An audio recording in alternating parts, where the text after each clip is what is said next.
मैं बिल्कुल नहीं मानता इसको संयोग। मैंने बताया ना कि 95% इनकाउंटर फेक होते हैं। पुलिस इसमें जो स्मार्ट पुलिस अफसर होते हैं वो इनकाउंटर की स्क्रिप्ट इतनी सुंदर तरीके से गढ़ते, लिखते और बुनते हैं कि उन पे सवाल नहीं उठे हैं। लेकिन मैंने कहा ना कि जो स्टेट पुलिस होती है वो अपने सूबे के मुखिया के आंखों के इशारे पे चलती है। उन्होंने बाबा का इशारा समझा हुआ है। द राजनीति पर एक वरिष्ठ पत्रकार ने मंगेश यादव के एनकाउंटर की सच्चाई पर से पूरी तरह से पर्दा उठा दिया। अगर वो घटना में शामिल है, इतनी बड़ी घटना हुई है प्रदेश में, उसको मालूम है कि यूपी पुलिस इसमें किस तेजी से लगी होगी, तो वो क्या अपने घर पे जाकर के आराम करेगा? वो अपने घर पे चैन से सोएगा? या तो वो इन्वॉल्व ही नहीं है, वो बिल्कुल निर्दोष है, उसको कुछ भनक ही नहीं है कि यूपी पुलिस उसके घर कभी आ सकती है, क्योंकि उसने कोई घटना की ही नहीं है।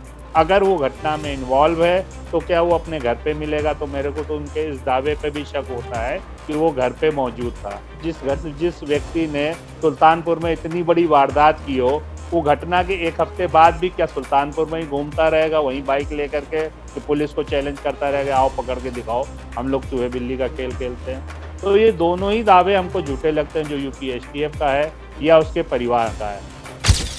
पुलिस ने मंगेश के एनकाउंटर पर जो थ्योरी बताई उसकी पोल खोली, फिर विपिन सिंह पर आए। अब आते हैं कि एक्चुअल में क्यों ये सवाल उठ रहे हैं। असल में किसी भी स्टेट की पुलिस अपने जो सूबे का मुखिया होता है, उसका मुख्यमंत्री होता है, उसके इशारों पे चलती है। हम यूपी की अभी बात कर रहे हैं तो यूपी की जो पुलिस है वो सीएम योगी के इशारे को, आंख के इशारे को समझती है कि वो चाहते क्या हैं। वो लॉ एंड ऑर्डर पे जीरो टॉलरेंस की नीति चाहते हैं, तो उनको मालूम है कि इस पे हमको इनकाउंटर भी करेंगे तो सरकार को कोई जवाब नहीं देना पड़ेगा। मंगेश के एनकाउंटर करने वालों ने जब ऐसा किया तो सीधा अखिलेश ने योगी पर अटैक क्यों किया, उसकी भी वजह सुनिए। तो ये जो एक गैंग तैयार हुआ, उसका मेन जो अभियुक्त था वो विपिन सिंह था, जिस पे 34 मुकदमे हैं। अब सवाल जो उठा है, जो इनकाउंटर पे सवाल आया है, वो इसीलिए कि उसकी जो जाति है, उसके साथ सजाती जो गैंग के और मेंबर हैं, उनके ऊपर उस तरीके का एक्शन नहीं लिया जाता जैसा मंगेश यादव पे लिया जाता है। अगर विपिन सिंह का भी इनकाउंटर हुआ होता तो शायद ये घटना या हम ये डिस्कशन कर ही ना रहे होते। अब सीएम योगी के खिलाफ अखिलेश ने ये क्यों कहा उनकी पुलिस ने जाति देखकर एनकाउंटर किया, ऐसा आरोप अखिलेश ने क्यों लगाया, वो भी जानिए।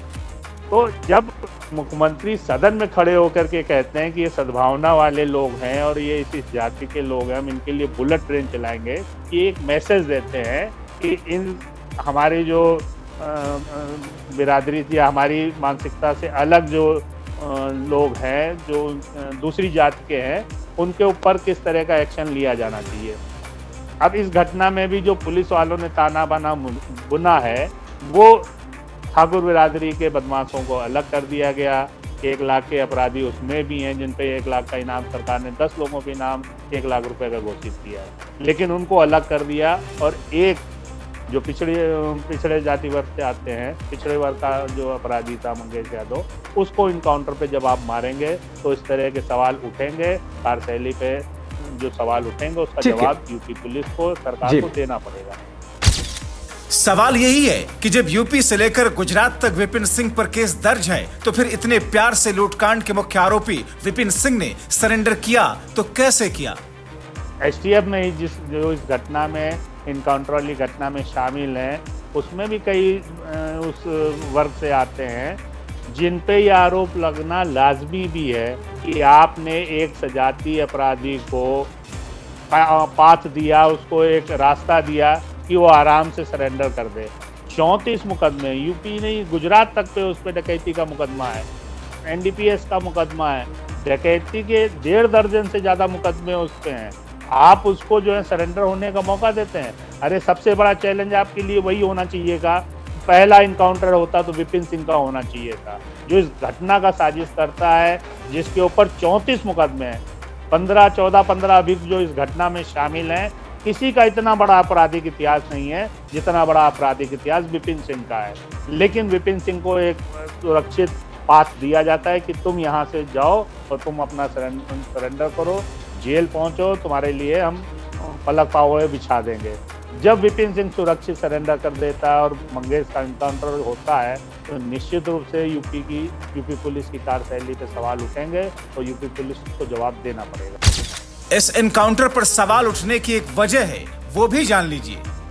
अभी जब अखिलेश योगी आदित्यनाथ की सरकार है तो उनकी जात से जो लोग हैं, हालांकि योगी आदित्यनाथ की वो अपना बार बार क्लेम करते हैं कि हमारा कोई जाति से धर्म से कोई वास्ता नहीं, मैं सन्यासी व्यक्ति हूँ, लेकिन फिर भी मैंने कहा ना कि अधिकारी आंख के इशारे पे चलते हैं। वो जानते हैं कि योगी आदित्यनाथ जी की कास्ट क्या है और वो किसके समर्थन में खड़े रहते हैं या दिखते हैं। तो वो उस मानसिकता के अधिकारी जब शीर्ष पोस्टों पे बैठे हुए हों, वो उस बिरादरी से आने वाले माफियाओं को कभी टच नहीं करना चाहेंगे। उनको टच करके वो सूबे के मुखिया को नाराज करने की चेष्टा नहीं करना चाहते हैं। यही कारण रहता है कि ये जो बड़े बड़े यूपी में 1 दर्जन से ज़्यादा ऐसे माफिया हैं, ठाकुर माफिया हैं, जिन पे दर्जनों मुकदमे हैं, लेकिन उनके खिलाफ कोई एक्शन नहीं लिया जाता, कोई एक्शन नहीं होता, कोई एनकाउंटर नहीं होता जी। वहीं अतीक और मुख्तार या कोई यादव बिरादरी पिछड़े वर्ग से आने वाले व्यक्ति अगर कोई माफिया है तो उसके खिलाफ इतनी कठोर कार्रवाई की जाएगी कि सदन में भी करारा जवाब मिलेगा टाइप का उनका एक एक्शन होता है। एनकाउंटर के बाद जिस तरह से सम्मान हुआ, उसने लोगों के जहन में यह बात डाली कि दाल में कुछ तो काला है। कि ये इनकाउंटर जिसपे इतने सारे सवाल उठ रहे हैं, निश्चित रूप से ये असली इनकाउंटर नज़र नहीं आता है। ऐसे में उनका जो सम्मान होता है तो वो सम्मान भी प्रायोजित सम्मान नज़र आता है, ना कि स्वाभाविक सम्मान होता है। स्वाभाविक सम्मान पुलिस तब करती है जब वो अपने जनता तब करती है जब वो अपने आंखों से देखे। रेशियो मैं कह रहा हूँ 95% इनकाउंटर फेक होते हैं, उसमें से ये भी एक इनकाउंटर होगा। अगर पुलिस ने उसकी स्क्रिप्टिंग बेहतर तरीके से की होती तो शायद ये सवाल ना उठते।